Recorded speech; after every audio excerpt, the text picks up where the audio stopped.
Hello guys, welcome back to another episode of How. The 31st of December 2021 will be the 130th anniversary of the passing on of Samuel Ajayi Crowther. Today I'll be talking about the legend himself, Bishop Samuel Ajayi Crowther, the first African bishop.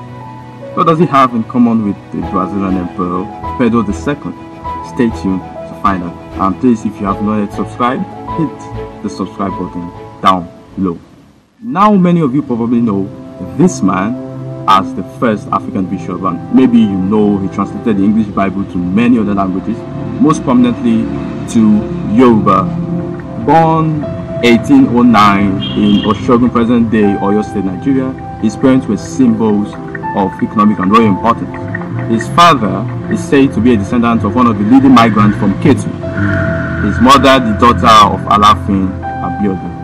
At age 12, Samuel's hometown, that is once again Oshogun, was raided, houses burned to the ground, many killed, leaving the rest prone and taken into slavery.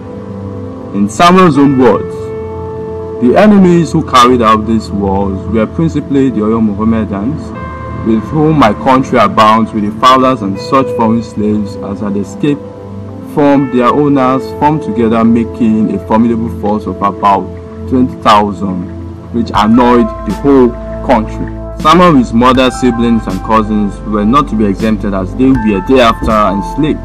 Sadly, he never saw his father Yemi after this. Women and children were told to run to safety while the men stayed behind to fight. This was only the beginning of hardship for Samuel, though. He would eventually change hands between 6 different owners, at one point even being exchanged for a horse. He picked up skills along the way, gaining some knowledge of Islam, which would eventually prove useful in his future ministry. On a particular morning in 1822, 2 British ships were patrolling the waters where they searched for slavers, as they were called, or slave ships. 189 captives were rescued, Samuel himself included. He eventually went on to befriend Captain Leekes, the captain of the ship.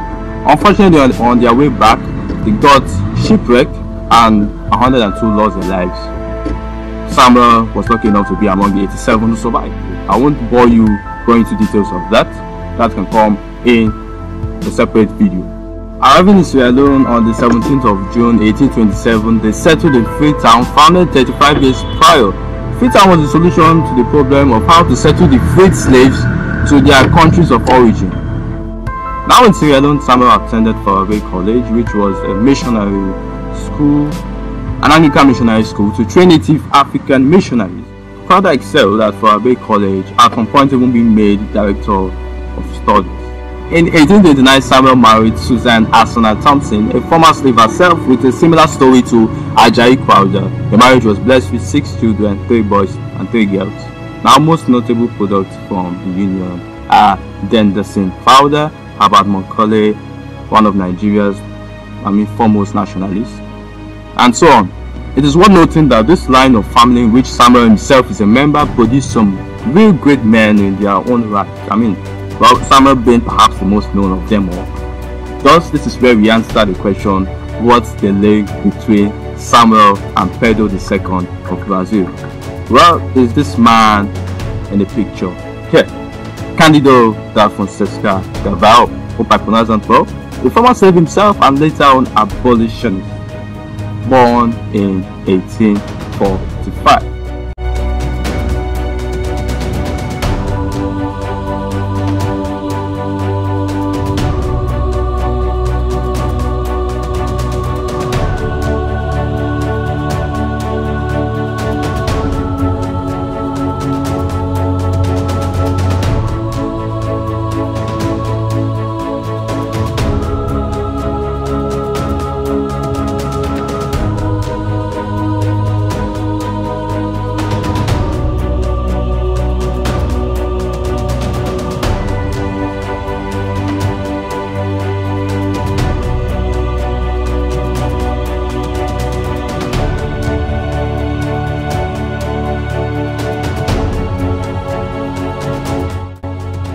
Now, the story of Samuel Ajayi Crowther cannot be told without making mention of the Niger expedition.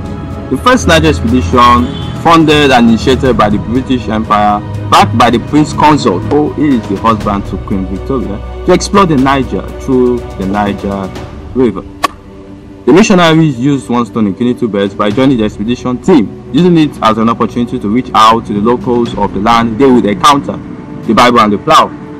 This expedition ended abruptly due to the overwhelming rate of illness from the European side, some even losing their lives.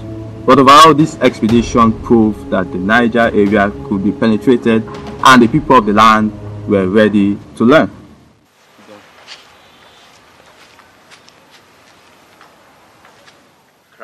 It was a pioneering role.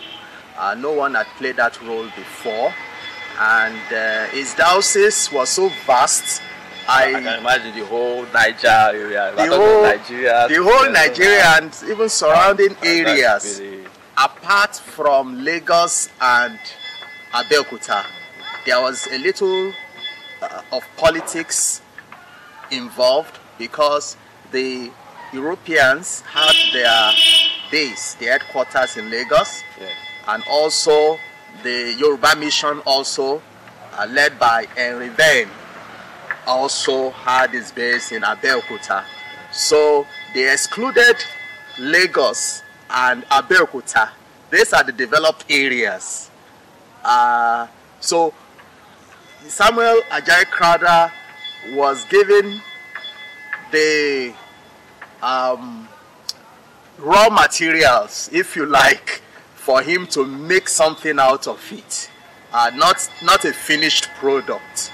So the Niger area was full of a lot of challenges at that time. There was still slave trade going on in some parts. There was inter-ethnic wars going on at that time. And there was also mutual suspicion among the tribes. And he himself, being an indigene, meant that if a particular tribe is hostile towards the Yorubas, where he came from, then that also made him vulnerable. Ajayi Crowther was able to provide authentic leadership. And when you look at the role he played in the emergence of grammars in the indigenous tongue, not only Yoruba, Igala, Nupe, even the Igbo language, he was gifted in languages, and that was discovered early, even in his development. And so the work of translation is one thing we can attribute to Ajayi Crowther, giving him credit as the father of the indigenous Bible and the Book of Common Prayer, which were translated into the common tongue of the people around here. Today, institutions are named after him, and indeed many recognitions are accorded this great man, a pioneer and a man simply ahead of his time. Samuel died aged 89 in Lagos from a stroke. After his death, the CMS summarized his life in the best way. In the annals of evangelization of West Africa, no name stands higher than his. A boy picked out of heathenism and slavery with no background and no inheritance save generations of crudest paganism. Yet he became a man whose Christian character was an example to everyone, a scholar capable of translating work of high merit, the founder of a great pioneer mission and the organizer of a large African church. Where is the parallel to such a life?